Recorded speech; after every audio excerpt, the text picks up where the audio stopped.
Market లో invest చేసి మీ డబ్బులు డబుల్ చేసుకోవాలనుకుంటున్నారా? సుందరరామిరెడ్డి గారి లైవ్ సెమినార్ కి అటెండ్ అవ్వండి.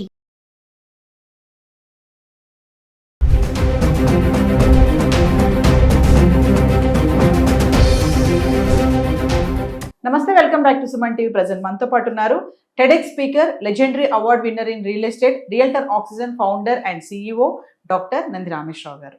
నమస్తే సార్. సార్, మనం గోల్డ్ వీడియోస్ చాలానే చేస్తున్నాము. మరి ఈరోజు చూస్తుంటే 1,23,000 దాటేసింది బంగారం. అలాగే సిల్వర్ కూడా 1,50,000 దాటేసింది.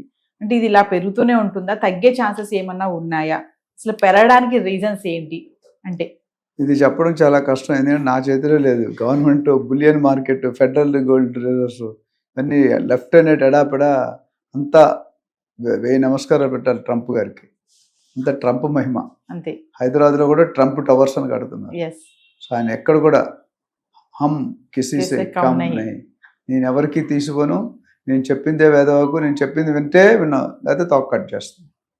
ఏ విధంగా కట్ చేస్తాం? ట్యాక్స్లు పెడతాం, వీసాలు టైట్ చేస్తాం, $1,00,000 కలెక్ట్ చేస్తాం. ఇది ఒక రీజన్.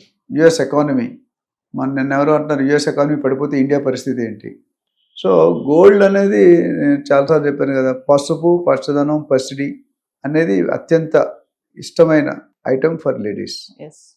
ఈ మధ్యకాలంలో జెంట్స్ కూడా స్టార్ట్ చేశారు. అయితే అంతకుముందు గోల్డ్ని బిస్కెట్ రూపంలో కొని పెట్టుకునేవారు, తర్వాత ఆర్నమెంట్ చేసుకున్నాను, లేదా ఆర్నమెంట్గా కొనుక్కున్నారు. 24 carrot, 22 carrot, 18 carrot, 14 carrot, 9 carrot వరకు వచ్చింది. మనం లాస్ట్ ఒక 3 months బ్యాక్ 4 months చేసాం. 9 క్యారెట్ బంగారం 20,000, 30,000. ఎందుకంటే సామాన్య ప్రజలు, లో ప్రొఫైల్, ఎల్ఐజీ, బిలో యావరేజ్ వాళ్ళు కొనుక్కోవాలంటే వాళ్ళకి పిల్లలకి గోల్డ్ వేసుకోవాలన్న ఒక కళ, ఇష్టం ఉంటుంది కదా, వాళ్ళు ఎఫర్ట్ చేయలేరు. మరి ఇప్పుడు అలాంటి ఈ 9 క్యారెట్, 14 క్యారెట్ పెట్టుకుంటారు. అయితే గోల్డ్ ఎంతవరకు పెరుగుతుంది అనేది చెప్పడం చాలా కష్టం, బట్ అంచనాలు మించిపోతున్నాయి. లాస్ట్ 8-9 monthsలో మనం జనవరి, ఫిబ్రవరి మాట్లాడుతున్నాం. ట్రంప్ వచ్చిందంటే ఆల్మోస్ట్ మాట్లాడుతున్నాం. సో చూసుకుంటే 65,000, 70,000 గోల్డ్ 1,23,000 అంటే ఆల్మోస్ట్ 40-50 పైనే, 55,000 పెరిగింది. అంటే which is almost 90% of the old rate. ఇంతకుముందు గతం ఎప్పుడు హిస్టరీలో జరగలేదు. అదే సిల్వర్ చూసుకుంటే కూడా ఎప్పుడు కూడా గోల్డ్ రేట్ కంటే తక్కువ ఉంటుంది కేజీ సిల్వర్, కానీ ఈరోజు 1,60,000. సో ఈ రకన పెరుగుతుంటే కొద్దిగా సెటిల్ అయిన దాకా మేబీ గోల్డ్ ఒక 1.5 lakhs, సిల్వర్ ఒక 2 lakhs దాకా వెళ్ళే సూచనలు కనిపిస్తాయి. పడిపోద్దంటే 44% పడుతుంది ఎవరు అనాలిసిస్ చెప్పారు, కానీ బట్ దానికి బేస్ లేదు. So only protocol, expectations. నీ ఒపీనియన్ వేరు, నా ఒపీనియన్ వేరు, ఆయన ఒపీనియన్ వేరు. సో బట్ తగ్గినా అంత తగ్గదు, కొద్దిగా తగ్గొచ్చు, బట్ అంత తగ్గుతుందనే ఇప్పుడైతే లాస్ట్ ఎస్పెషల్లీ లాస్ట్ 1 monthలో బాగా షూటప్ అయిపోయింది. So we have to wait and see really అది తగ్గుతుందా అనేది. బట్ ఇప్పుడు కొనుక్కోవాలంటే మీకు స్పేర్ మనీ ఉంటే కొనుక్కొని పెట్టుకోవడం బెటర్. అప్పు చేసి అయితే నేను సజెస్ట్ చేయను. ఒక మెయిన్ రేట్ ఎందుకు పెరుగుతుందంటే గోల్డ్ని ఇన్వెస్ట్మెంట్ రూపంలో చేస్తున్నారు, సిల్వర్ని ఇన్వెస్ట్మెంట్ రూపంలో చేస్తున్నారు. స్టాక్ మార్కెట్ వాలటైల్ ఉంది, రియల్ ఎస్టేట్ కొద్దిగా స్లో ఉంది, బట్ ఇక్కడ వచ్చేసరికి బాగా అవుతుంది. సో దాన్ని బట్టి చూసుకుంటే కనుక మీకు పెరిగే దాఖలాలు ఎక్కువ కనిపిస్తున్నాయి. సార్, ట్రంప్ నిర్ణయాలు కూడా ఒక బంగారం పెరగడానికి కారణాలు అంటున్నారు కదా.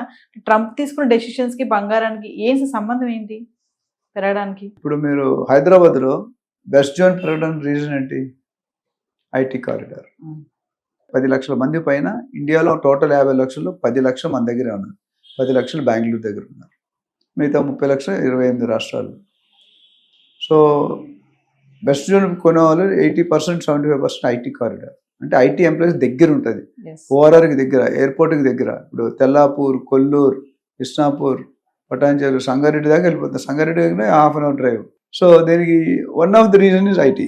ఇదే reason, IT is a major junk. అంటే ఐటీ వాళ్ళ వల్ల కొన్ని కెపాసిటీ అఫోర్డబుల్ పెరిగింది కాబట్టి అక్కడికి అందరూ చూసారు. అంటే high rise luxury life, gated community. ఇప్పుడు తెల్లాపూర్లో చేసాడు, సికింద్రాబాద్లోనో తార్నాకలో ఉంటే 2 గంటల జర్నీ పడుతుంది. మెట్రోస్ అన్నిటికీ లేవు, కొన్నాటికి మెట్రోస్ ఉన్నాయి.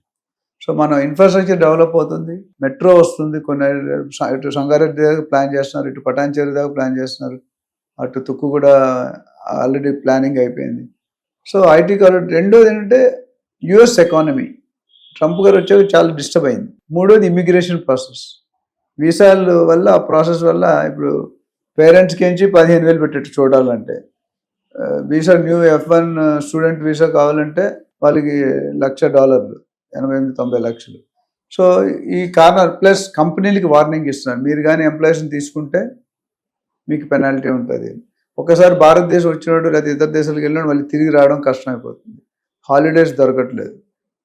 అండ్ కొత్తగా ఇప్పుడు ఈ ఇంపాక్ట్ అనేది ఎవరి మీద అంటే డాక్టర్లు, వాళ్ళు కూడా నర్సెస్, హాస్పిటాలిటీ, వీళ్ళు కూడా డబ్బులు సంపాదించి వీళ్ళ మీద కూడా ఈ ఫీజు అనేది అమలు వస్తున్నారు. అంతకుముందు ఓన్లీ టెక్కీకి ఉండేది, టెక్కీ అంటే ఇంజనీర్స్. సో ఇవన్నీ చూసుకుంటే యుద్ధాలు అవుతున్నాయి, యుద్ధాలు ఆపట్లేదు. యుక్రెయిన్ రష్యా జరుగుతుంది, ఇజ్రాయెల్ ఇరాన్ అవి జరుగుతున్నాయి. సో దానివల్ల ఏమవుతుందంటే రెవెన్యూ జనరేషన్ ఆగిపోతుంది. పాకిస్తాన్ ఇండియా కూడా ఎంత వరస్ట్ స్టేజ్కి వచ్చింది పాకిస్తాన్. సో ఇండియాతో పెట్టుకుంటే ఇండియా ఒక 30 years బ్యాక్ ఇండియా వేరు, ఈరోజు ఇండియా వేరు. ఇండియా అంటే టిట్ ఫర్ టాట్, తుమ్ ఏక్ కో మారేగా తుమ్ చార్ కో మారేగా అనే డైలాగ్ వచ్చి ఎవరికైనా ప్రతి కంట్రీ కూడా భయపడుతుంది. ఎందుకంటే ఇండియా, చైనా, జపాన్ లాంటి countries they are super power అయ్యడానికి ట్రై, అంటే యుఎస్ని బీట్ చేయడానికి ట్రై చేస్తున్నాయి. అది ఒకసారి మనకు ఈగో, ఒకసారి నువ్వు CEO ఉండి జనరల్ మేనేజర్ చేస్తావా? సో ఈ wants to be A CEO, the top number 1 ఇప్పుడు as of now US president అనేది నెంబర్ 1 పొజిషన్. దానికి మించి ఏ ప్రాపర్టీ అంటే ఏ ప్రెసిడెంట్ లేడు, ఇండియా కానీ చైనా. సో ఇప్పుడు వీళ్ళు ఇండియా, చైనా, జపాన్ చాలా ఫాస్ట్గా టెక్నాలజీలో డెవలప్ చేస్తున్నారు. అండ్ మీరు చూసుకుంటే ఇండియాలో 35 years లోపు యంగ్స్టర్స్ 50-60% ఉన్నారు. ఏ స్టేట్లో లేదు, ఏ కంట్రీలో లేదు. మన కంట్రీకి ఉన్న వెసులుబాటు ఏంటంటే ఆల్మోస్ట్ 30-40% యంగ్స్టర్స్, అంటే టెక్నాలజీ అన్ని వాడుకునే వాళ్ళు. ఇప్పుడు రోబో, AI ఇవన్నీ ఉన్నాయి. బట్ మిగతా కంట్రీకి అంత లేదు, పాపులేషన్ లేదు, మనంత ఇది లేదు. ప్లస్ యుఎస్లో 71% మనవే వీసాలు. అక్కడ మేజర్గా ఇండియాని అటాక్ చేస్తున్నాం. సో ఇండియాని అటాక్ చేసినా మోడీ గారు చెప్పారు, దాన్ని తట్టుకొని ఉంటాం. ఫస్ట్ 25% చేసాడు, తర్వాత 50% చేసాడు, రేపు వీలైతే 100% కూడా చేసే అవకాశాలు పుష్కలంగా కనిపిస్తున్నాయి. చైనాకి ఏంచి 30%, పాకిస్తాన్కి ఏంచి 15%, మనకు మాత్రం 50%. సో మనకి వాళ్ళకి డేంజర్ అనే కంట్రీస్లో వేస్తున్నాడు, మనకి వేసాడు. ఇవన్నీ చూసుకుంటే ఇవన్నీ కూడా యుద్ధాలు, ఎకానమీ, తర్వాత ఇన్ఫ్లేషన్ రేటు, దాని తర్వాత ఎంప్లాయ్మెంట్ పడిపోవడం, ఎంప్లాయీస్ తీసేయడం. సో దానివల్ల కూడా కొనుగోలు తగ్గిపోవచ్చు కదా. జాబులు దొరకట్లేదు ఎవరికి, ఎంత పెద్ద చదువులైనా వెళ్ళట్లేదు. ఇవన్నీ కూడగట్టుకొని గోల్డ్ పైన పడుతుంది. సో ఇన్వెస్ట్మెంట్ రూపంలో బాగుంది. సిల్వర్ అనేది ఇండస్ట్రీస్లో వాడుతున్నారు. సో అది సిల్వర్ అంటే అంతమంది పూజ సామాన్లకు 100 గ్రాములు, 200 గ్రాములు, 300 గ్రాములు. ఇప్పుడు అలా కాకుండా ఆర్నమెంట్స్ వాడుతున్నారు, ప్లస్ ఇన్వెస్ట్మెంట్గా పెట్టుకుంటున్నారు. సో ఇది రెండింటి వల్ల ఏమవుతుంది, డిమాండ్ పెరుగుతుంది. డిమాండ్ పెరిగితే when demand is more, supply is less, rate will be high. When demand is less, supply is more, rate will be low. ఇది అందరికీ తెలిసిన ఫార్ములా. సో దీన్ని బట్టి you have to wait and see. Thank you sir.